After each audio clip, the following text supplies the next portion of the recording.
Hey guys, my name is Oliver Brosman. I'm the founder of Prevolve Footwear, and today we're going to go through a comprehensive walkthrough of the BioCleats, soccer cleats, and cleats in general, their design, the principles behind them. We're going to also go into the details of our toe spacers, our Metpads. It's going to be a real deep dive into everything we do here at Prevolve Footwear. So stick around and maybe you'll learn something new. You can also check out the video chapters if you want to jump ahead to a certain part or review certain information. So let's get right to it. So to start off, I just want to give you a little bit of background on myself and the story of Prevolve Footwear. I started playing soccer at a really young age, 6 years old. I was on a team. When I was about 12 or 13, I decided that I really wanted to be a professional soccer player. That was my dream. And for the next few years, I trained really hard. I got pretty good. And when I was 16, I moved from my local team to the best team in my state.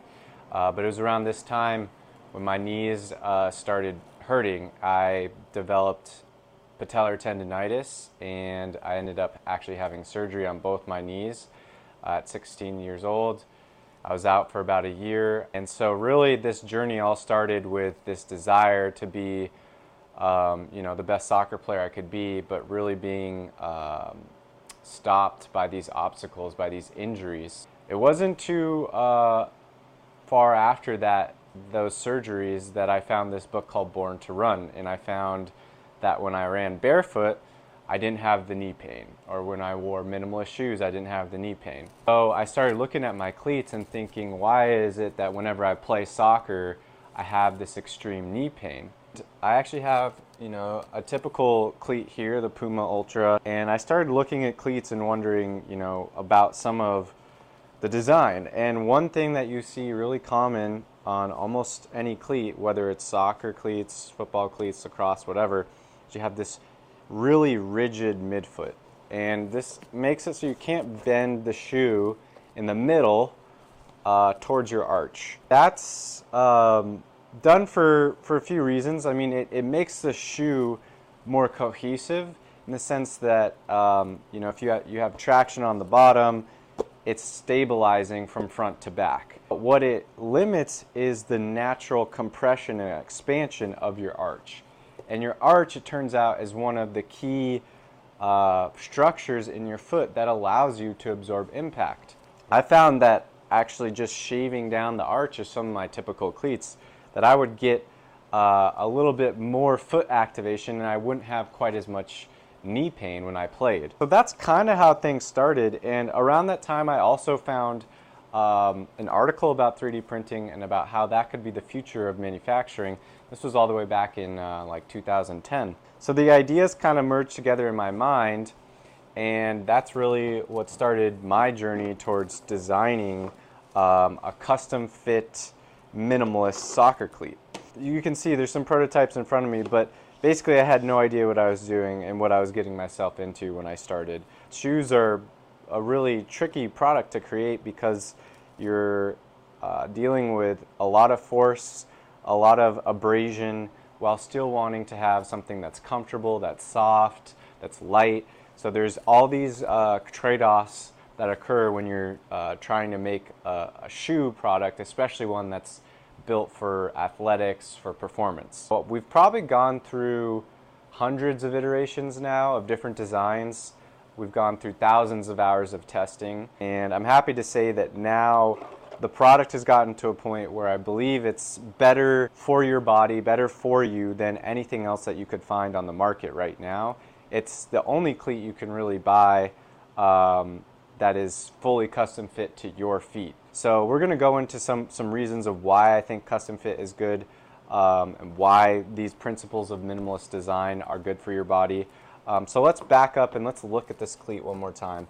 So when we're talking about cleats, let's just go back to the very basics, the principles. Why do we even wear cleats? Cleats are to give us traction and protection. Those are the two features that I think, the two reasons why we actually wear them. So if you just were to go out barefoot and play in a soccer game, football game, whatever, your respective sport, baseball, you're gonna, if you played barefoot, you're gonna slip, you're gonna potentially get stepped on or hit or, you know, stub a toe. Like, there are good reasons to wear some protection, and there are reasons to have studs on the bottom of your foot.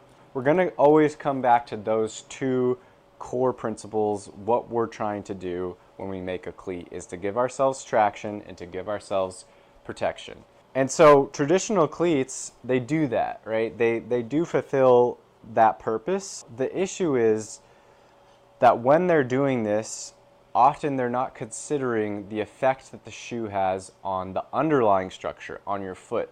So if we take a step back and we look at the foot, we actually need to understand how the foot functions, what mechanisms in the foot are important, what movement the foot does that allows it to function properly with the rest of the body. Then we can start to think about how to create these designs of traction and protection. That's really the difference in our design philosophy, is that we are looking at the foot as a also integral part of the design process. So how does the foot function along with traction and protection? And like I mentioned earlier, the midfoot stiffness through here is severely limiting to the foot's natural function. If you try and bend this, it doesn't bend at all. If you take your foot and you try and bend it, you can see it will contract and expand. So you don't get any of that function through the arch. And then the other big difference in our cleats and from traditional cleats is the width of the toe box. So if you spread your toes out wide, they're going to be much wider than this. You can see it, right? Like this is actually a size 10. I'm about a size 9. And the width of this toe box is almost twice as wide at the tip.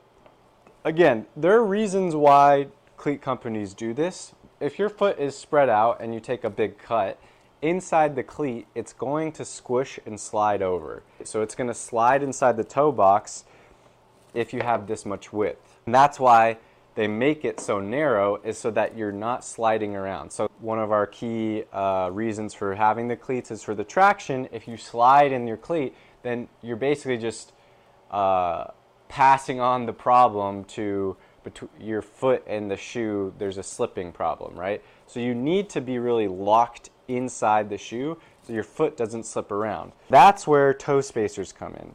We have these custom fit modular toe spacers with varying thicknesses, with an adaptable strap so that you can get the perfect fit. And these you can wear inside or outside toe socks, either one. You wear them inside. Let's see, this is the left, yeah. So you'll be wearing these inside the shoe, and that's doing the job of locking you in. Backing up to this super narrow shape, so although it does provide you with lockdown in the toe box and non-slip tightness, what it fails to do is keep your foot in a more natural position. If you just spread your foot out wide and you have your pinky and big toe out wide, and you just stand on one foot, it's much easier to balance than if you scrunch everything up together and you're on a smaller surface. You can just try that at home if you just stand on one foot and test that out. So having the big toe and the pinky actually aligned with the metatarsals, well, that's the natural position. Now a lot of people, because we've been wearing these narrow toe boxes for so long, our toes have actually deformed and taken on the shape of footwear. But that position is not natural, and that actually creates a lot of problems. Bunions, it deactivates muscles in the foot around the big toe, and basically it's a loss of balance and power that your foot can generate in your movements. This shape actually in the long run can provide more balance, power, and athleticism than this shape, as long as you're not slipping around in here, right? As long as we're fulfilling the traction goal of not slipping inside the shoe or not slipping along the playing surface. So that's why we really recommend that you buy the toe spacers with our product, or use some toe spacers of your own, but that's going to be an important function keeping you in that wide stance. So those are really the two big differences, right? The arch, our arch that can collapse and expand just like your foot, and then the wide toe box that is actually aligned with where your big toe and your pinky should be going. If you look at the bones of your metatarsals, that's where they should be going. They should be pointing out. So those are the two big differences between us and a typical cleat on the market that are gonna help you if you have knee problems, ankle problems, hip problems. They're gonna help your foot take on more of the load and more of the athletic movement patterns so that you're not putting so much on your joints, on your muscles. It's a more holistic approach to looking at the body and the feet in athletic movement. Now, along with that, so for some people, they actually will have a pretty narrow toe box, a pretty narrow forefoot, and a shoe like this could actually fit them fairly well. The thing is, there's a wide variety of foot shapes. Although this could work for some people, there's a lot of people where this is just too narrow, no matter what. Like their foot is just way too wide. You can look at one of our customers whose forefoot is wider than mine. I mean, look at the width of that. He's 100 pounds lighter and a full 3 or 4 sizes shorter in length. So if you look at your foot, it's unlikely that it's going to match perfectly the standard shape that they're providing. And so the way shoes are made, typically, there's something called a last. So this is a last for one of our customers. This is a unique design to our customer's foot. This could be your foot.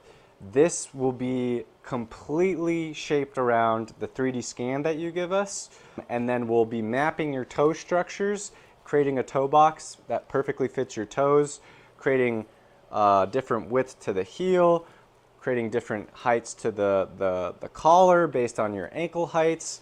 The instep height will be different, the forefoot width will be different. The entire shape here is going to be unique to you because your feet are unique. If you look at your feet, they don't look like this. They're not going to be super smooth and sleek. So we balance that. We try to create kind of a smoother, sleeker surface for your sport and for a good fit, but it's all adapted to the actual shape of your foot. Going back to the two things that we want, protection and traction, if you have something that doesn't fit you properly, you're possibly going to be more at risk of injury because the protection isn't really there if you're spilling off the cleat plate, or the traction won't really be there if you're spilling off the cleat plate or if you're slipping around. Some people have even narrower feet than this. So I would ask you to think about what it feels like to wear your typical cleats, and if you notice dead zones where maybe you're slipping a little bit, or maybe there's a real tightness around part of your foot. So all that gets addressed when you get BioCleats because the entire shoe is actually shaped for your foot. And again, that's why we think this is the most healthy, kind of best ergonomic design on the market. You can't get that with a mass manufactured shape. Moving on to another one of our features is the metatarsal pad. So I've talked about the arch and about how our midfoot is a lot more flexible and that allows your arch to activate. The other thing about these cleats is they don't really have a lot of bend in the cleat plate as a whole. So again, this is their way of basically doing the work that your foot could do for you. Our approach is we want the foot to work naturally like it was evolved to do. So one of the things that we provide, they're called metatarsal pads. So these metatarsal pads come in varying thicknesses. There's 5 different thicknesses, and they go into our insole. I'm going to pop it out here. So you can see there's like this little pocket for the metatarsal pad. This is another device, kind of like the toe spacers, that will help you align your foot and activate your foot. If you've been wearing cleats like this for years or maybe your whole life, there's going to be aspects of your foot, musculature in your foot, the nervous system in your foot that are just asleep, that haven't been used, that don't recognize that they should be working during athletic movement because these cleats are so stiff throughout the cleat plate that they don't even have an opportunity to. So when you switch over to BioCleats, you can see like we have flexibility going in all directions to allow your foot to do more of that movement. So the metatarsal pad acts as an activator. It's like what's it called when you hit your knee? It's a reflex. There's a reflex point when you push. It's kind of the front of your arch. And what does it do? It activates the transverse arch. So your foot actually has three arches. It has the medial, the lateral, and the transverse arch, which goes across the foot, right underneath the toes. All those arches play a part in absorbing force and activating the foot to allow you to have smoother, healthier movement. And it also activates your toes, so it kind of tells you the reflexes for your toes to push down into the ground. And if you've been wearing something super stiff your whole life that has a lot of toe spring, well, your toes aren't used to pressing down into the ground. They're not used to having that kind of gripping force into the ground. So the metatarsal pads basically wake up the foot. And when you initially wear these, it's probably going to be a wake-up call. Your feet are going to be sore. Your body might feel better overall, but your feet are certainly going to be sore. So that's why we provide the multiple levels. You can start with a level 1, where there's barely any reflex activation going on, and you could start there. And if it's not enough, then you go up to a level 2. You kind of work your way up to see, okay, how much activation am I getting? Are my feet getting too tired? You can switch them out for games. Maybe you want a little bit less workload on your feet for games, and in practice, you bump up a level. So there's a lot of adaptability here. I'll show you how they just pop in and out. So this is the left insole, just pops right out, really easy. I'm going to switch to level 3. That was a level 4. Just slide it in the bottom, slide it in the top. There you go. And you can put that back in your shoe. So we've got the metatarsal pads, the toe spacers. I know it's kind of a lot, but these are devices that are going to help you regain strength of your feet and ultimately longevity in your sport. All we're trying to do is allow athletes to play their sport without getting injured. At least the types of injuries that really shouldn't be happening, like the tendonitis in the knees, the ankle sprains, all these things you can kind of source back. ACL injuries, you can source back to our feet not being properly activated in our athletic movements. Now that's not to say we can completely eliminate injury, but by not having our feet activated, we're losing all of this potential for our body to be in congruence with our movement. Another thing is that the foot, it's basically a sensory organ, right? Your feet have almost the same amount of nerve endings as your hands. So they're extremely sensitive to pressure, to proprioception, where you are in space. And when you have a super stiff cleat plate underneath you that's also bunching up your foot is basically asleep. It's turned off.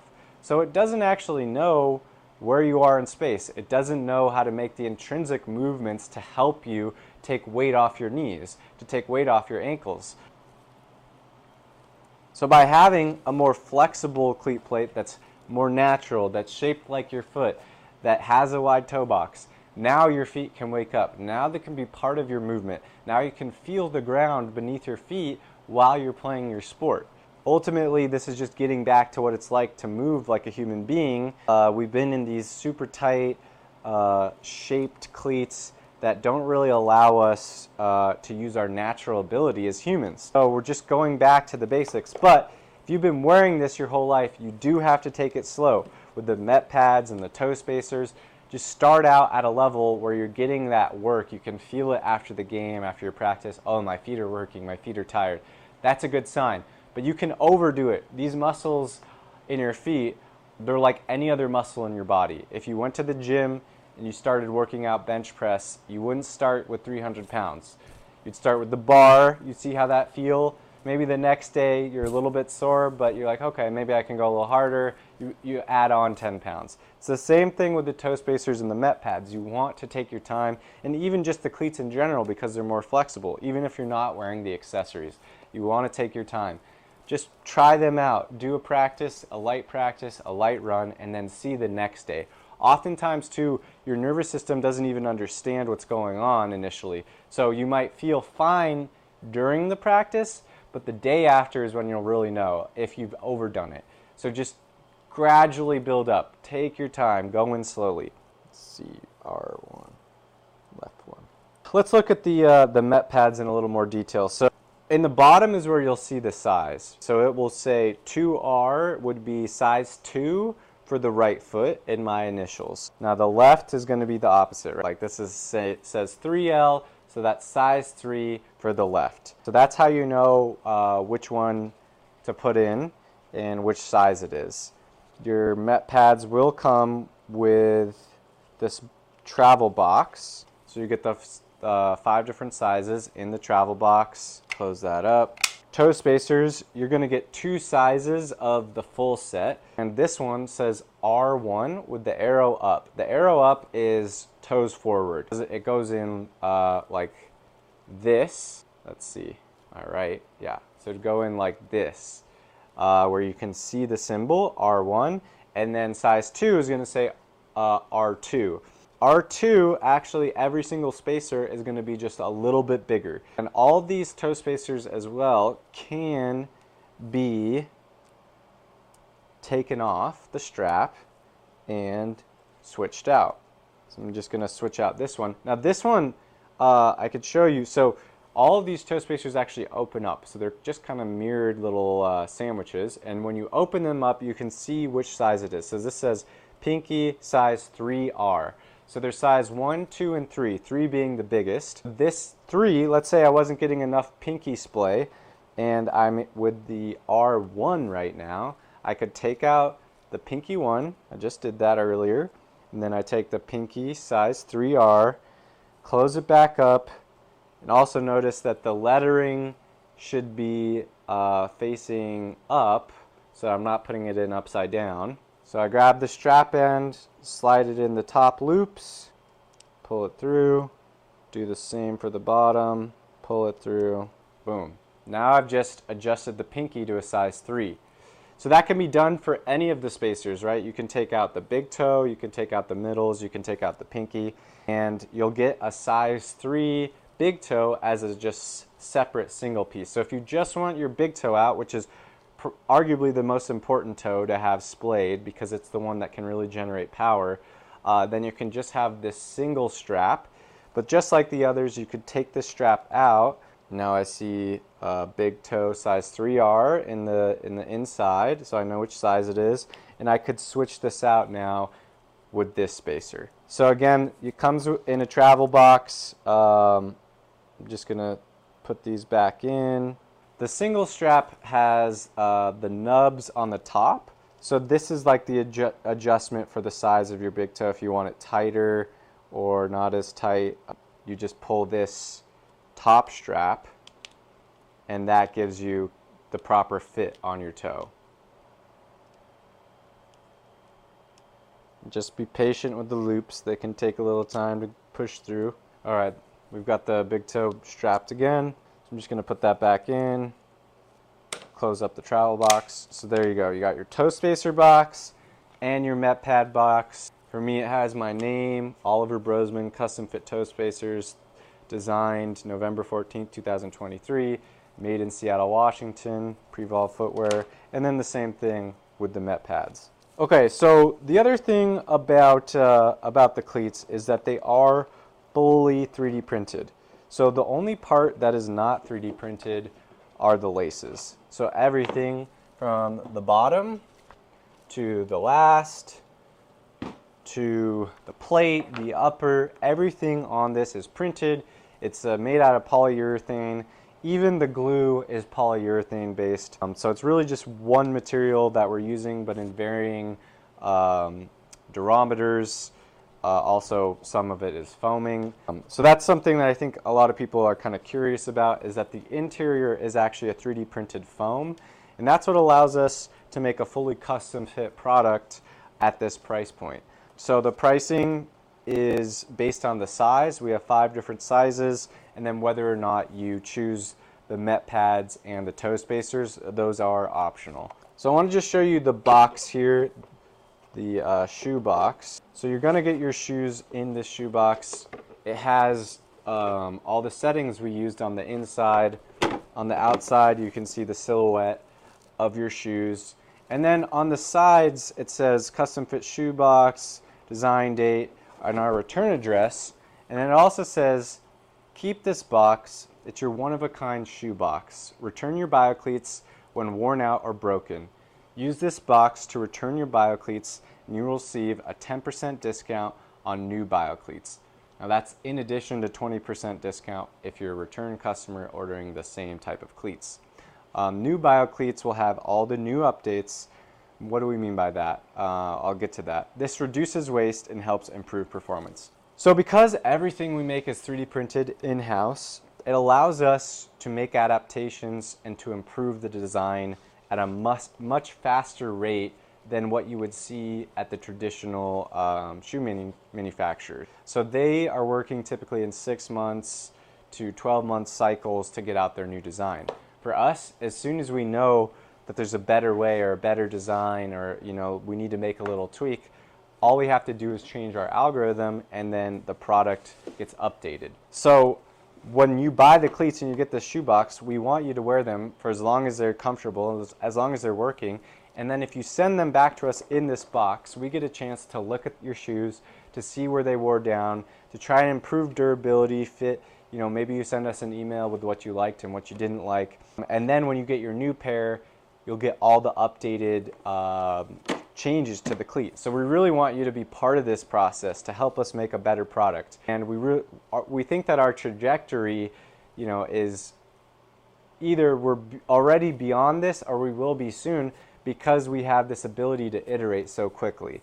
So you're really joining into part of the team, really, when you buy our product. You're going to be helping us make something better, and your reward is that you get to use those updates fairly quickly, and you also get a pretty significant discount for reusing the box, minimizing waste. Yeah, that's kind of our whole philosophy around this product, is we want you to be part of our team, part of Prevolve Footwear, and part of really a new way of making shoes.